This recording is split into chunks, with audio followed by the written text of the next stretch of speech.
Everyone, this is Priya Pawar again. Guys, हमने cement देख लिया था। सीमेंट से रिलेटेड सारा कुछ टॉपिक कंप्लीट हो गया था। आज हम देखने वाले हैं ग्लास या कांच। कांच के बारे में हम जानेंगे। सबसे पहले मैं आपको बता दूं कि इसमें क्या क्या इन्वॉल्व होता है।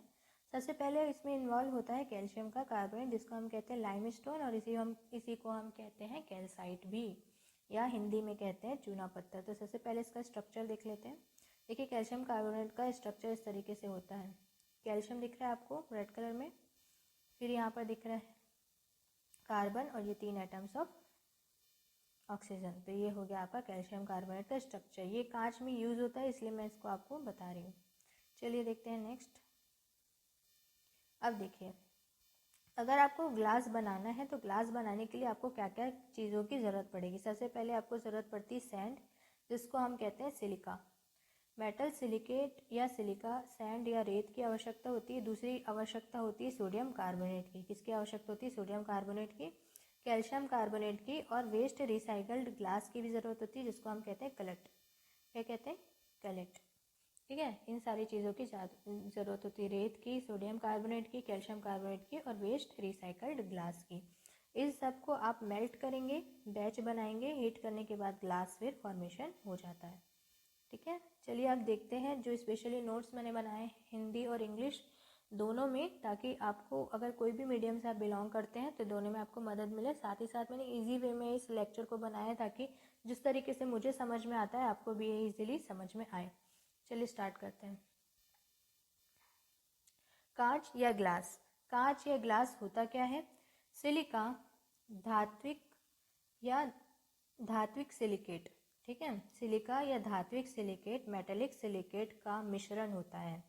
ठीक है, तो कांच क्या होता है?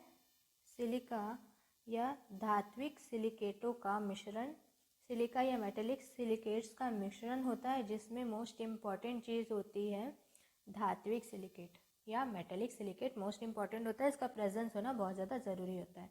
ग्लास का जो कंपोजिशन होता है ना गाइस, वो निश्चित नहीं होता है। ग्लास का जो संगठन है वो निश्चित नहीं होता है, फिक्स्ड नहीं होता है, इसलिए इसका कोई भी स्पेसिफिक कंपोजिशन आप नहीं बता सकते, बट इसको हम बताते हैं जनरल फार्मूले के थ्रू। ठीक है, जनरल फार्मूले के थ्रू आप ग्लास को बताते हैं, जो है XR2O YMO.6SiO2। अब आप बोलेंगे X Y R M O ये सब क्या है? तो R नथिंग बट क्या होता है? R एक है बेस मेटल या क्षार धातु, जो कि सोडियम या पोटेशियम में से दोनों में से कोई भी एक हो सकता है।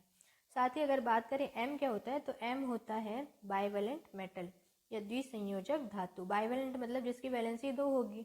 कैसी होगी? जैसे कैल्शियम का 2+ होता है, लेड का 2+ होता है, तो कैल्शियम या लेड दोनों में से कोई भी एक चीज़ हो सकता है ये। तो पहला हो गया बेस मेटल, जो कि सोडियम या पोटेशियम होगा। दूसरा M क्या हो गया आपका?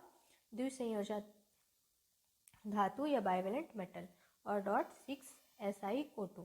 तो ये आपको फॉर्मूला याद रखना है। और X और Y क्या होता है? तो नंबर ऑफ एटम्स या अणुओं की संख्या। ठीक, X और Y क्या है? अणुओं की संख्या।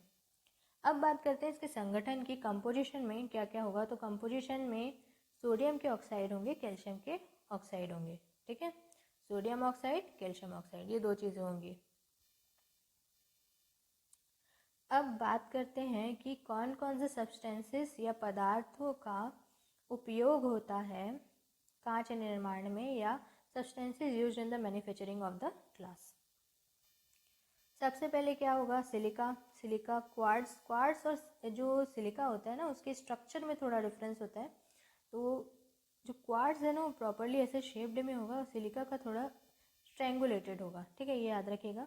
तो सिलिका में आप क्वार्ट्ज यूज़ कर सकते हैं, वाइट सैंड या सफ़ेद रेत यूज़ कर सकते हैं। ठीक है, इसका मोस्ट इंपॉर्टेंट पार्ट जो हमने 6SiO2 देखा था ना, यही है सिलिका। तो सिलिका हो गया पहला चीज़। दूसरा हो गया क्षार धातु, या जिसको कहते हैं हम बेस मेटल। बेस मेटल में आप सोडियम कार्बोनेट का यूज़ कर सकते हैं, या सॉल्ट केक का यूज़ कर सकते हैं, जिसमें कुछ मात्रा में कार्बन की प्रेजेंस होनी चाहिए। साथ ही साथ पोटेशियम कार्बोनेट का यूज़ कर सकते हैं। मैंने ये 3 चीज़ें आपको बता दी थी। तो अब देखते हैं नेक्स्ट क्या यूज़ होना चाहिए। तो नेक्स्ट होना चाहिए कैल्शियम कार्बोनेट या चूना पत्थर। ठीक है, चूना पत्थर यूज़ होना चाहिए, या इसमें आप लेथार्ज का यूज़ कर सकते हैं। लेथार्ज मतलब होता है लेड का ऑक्साइड। ठीक है, लेथार्ज यूज़ कर सकते हैं। साथ ही साथ रेड लेड, ये क्वेश्चन आ चुका है पहले भी कि सिंदूर का फॉर्मूला क्या होता है। सिंदूर को ही रेड लेड करते हैं, इसका फॉर्मूला होता है Pb3O4। ठीक है, Pb3O4। साथ ही साथ आप ऑक्सीडाइज़र का यूज़ करेंगे इसमें। ऑक्सीडाइज़र में आप मैग्नीज का ऑक्साइड ले सकते हैं, पोटेशियम नाइट्रेट ले सकते हैं, सोडियम नाइट्रेट ले सकते हैं। ये सारे ब्लीचिंग एजेंट होते हैं या कलरलेस करने का काम करेंगे। वाइट ग्लास का अगर आप प्रोडक्शन कर रहे हैं तो उन केस में आपको क्या करना है, मैग्नीज का ऑक्साइड, पोटेशियम का नाइट्रेट या सोडियम नाइट्रेट यूज़ करना है। साथ ही बात करते हैं कलट। कलट मैंने आपको बताया था, कांच के टुकड़े, उनका आपको उपयोग करना है जब आप ग्लास बनाने जा रहे हैं।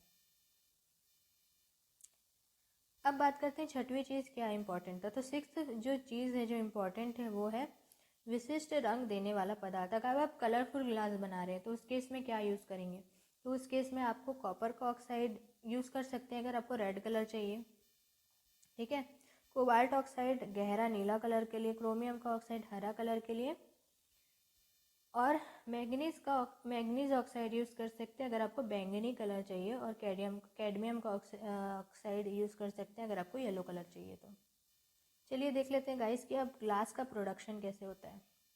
सबसे पहले आप बैच बनाएंगे। देखिए यहाँ पर फर्स्ट स्टेप दिख रहा है आपको, ये फर्स्ट स्टेप दिख रहा है बैच। बैच बनाना मतलब क्या होता है, आप इसमें कैल्शियम कार्बोनेट डालेंगे। ठीक है, साथ ही washing soda, what is the formula of washing soda, sodium carbonate, ये डालेंगे। ठीक है, ये दोनों आ गया इसमें। साथ में क्या डाला, कलेट और सिलिका।